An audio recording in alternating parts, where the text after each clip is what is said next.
Our very special guest today, Laurie Hernandez. Oh my gosh, Laurie, welcome to One Life Radio. Thank you for having me. I'm nervous. I need some peppermint oil.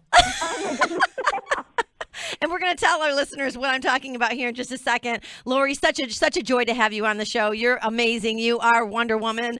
Not only are you the firstborn Latina Olympic gymnast since 1984, you are also the youngest winner of Dancing with the Stars, and now is releasing your new book, which I've got and I've read, and it is amazing. I got this, To Gold and Beyond. So I have to ask you, what was more exciting, winning the Olympic gold medal or winning Dancing with the Stars?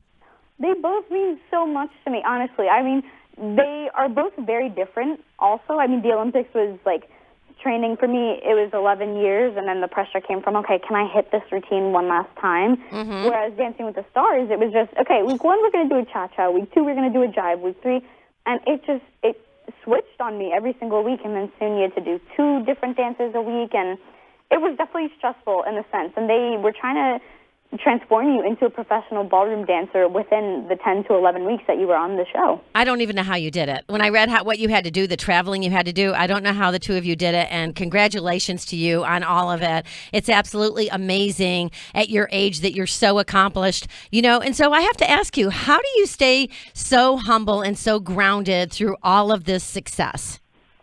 I think I could definitely thank my parents for that one. I mean, they raised me and my siblings with a lot of respect, and they taught us to be really kind to each other and to respect other people. I mean, you never know what kind of day someone else is having. And so my mom had always told me, my goal in life was always to help other people, and I have the platform to do that now. So I think being able to be really grounded with my family helps me just to stay humble and keep my feet on the ground. Well, your mother is obviously very intuitive and very, very loving, because just the nature of the job that she's a social worker, and so is your oldest sister, correct?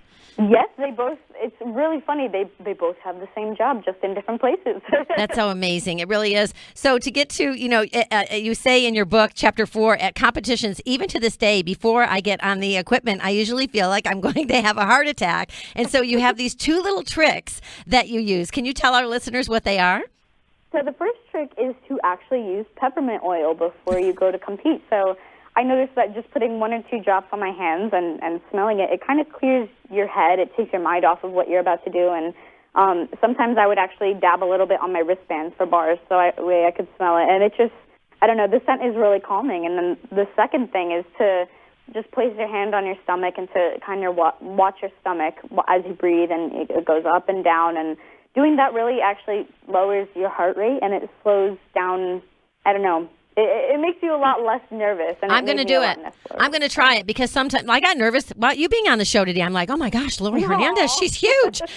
She's huge. I'm going to go get some peppermint oil at Whole Foods or something before the show. But it works. You should test it out. I'm going to start using it. I am. Absolutely.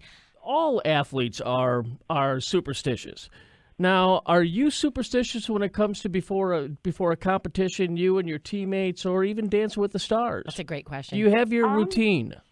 I mean, I don't really like to call it superstition. I think it's more of just, a ritual that you do every time. Yeah. But, I mean, something that I would do ever since I was a little kid, I would get so nervous. I mean, at some point, I remember telling my coaches, like, look, I am so nervous, I feel like I can't even walk on the beam or get up at all. And my mom told me that her mom told her, whenever you're doing anything, place your hand on whatever it is and just say, you're mine, and own it. And basically just understand that, like, this is your event, this is your time to shine. And so before every competition, I would actually grab the event and I would say that. And that was something I would actually do every single time. I think it's great advice. I really do. And so, what was it like growing up in the Hernandez house? I mean, there were a lot of athletes in the house for sure. My brother was a track runner, and my sister is a black belt in karate, and I started off doing gymnastics. So other than the fact that my brother would play baseball indoors and break a bunch of picture frames, it was pretty calm in the house. Well, in the book, you talk about when it was that you became so interested in gymnastics, and I'm just going to read it. Then one day I was watching TV and I saw Shawn Johnson doing flips. I can still remember how graceful and controlled she was. Even at that age, I could see she was pure magic on the beam. I pointed at the screen and said, "Mom, look, I want to do gymnastics and I want to go to the Olympics just like her." And you said that, and you did it. And what is the number one message you want to send to moms and fathers both and their children, and about listening to what they want to do in their life, what their dreams are? I think for the kids, a good rule that I could give them would definitely be just to push through the hard times. First, you have to find what you're passionate about and what makes you happy. And then afterwards, just kind of dedicate a lot of time to it, because once you find what you're passionate about, you're able to kind of leave your mark in that area. And when it comes to parents, I think it's more just supporting the kid. I mean, I think whether I did gymnastics, soccer, or had any other hobbies, I think my parents would have supported me on that. And so I think it would be just to support your kids and support their dreams. And I do feel like that's what my parents did, and I respect them so much for, kind of revolving around my schedule for a little. Well, and I read in your book that your father planted the seed about Dancing with the Stars, and he even gave up Monday Night Football, because I guess Dancing with the Stars is on at the same time. I wouldn't know that because I'm a football fan too, and there's no way I'm giving up Monday Night Football, but... Well, I mean, yeah, so I would actually, my whole family would sit down together on Monday nights, and we would watch the show, and it was something that I really enjoyed. I mean, I'd come home from a long day, and all I wanted to do was kind of leave the gym at the gym, and when I came home, it was pure just home and my family and calm, and that show was something that I turned to. And so one day my dad would nudge me as we're watching the show, and he said, someday you're going to be on that show. And I was like, Dad, stop. It's so weird. Why would you say that, And then a year later, I got the call that I was going to be on the show, and he was the first person I told. And he was like, not to say this, but I told you, Mm-hmm. So it was very sweet. I think it's great. And I think that's so important, the message of families sticking together and sitting down and doing things together. I am so passionate about family meals. I feel that they are so important. That's how you stay in touch with your children. And you can see little nuances in their behavior or things that maybe are going on in their life. It's so important. And we've gotten away from it in this country. And I hope that, maybe with your influence, we can help to bring it back, because your success story is definitely because of the strength of your family. Absolutely. I mean, it definitely took a village to get me where I am today. Well, I'm grateful. What's on the horizon for you next? Are you going to climb Mount Everest? Or are you training? Are you training for the next Olympics? Yeah, exactly.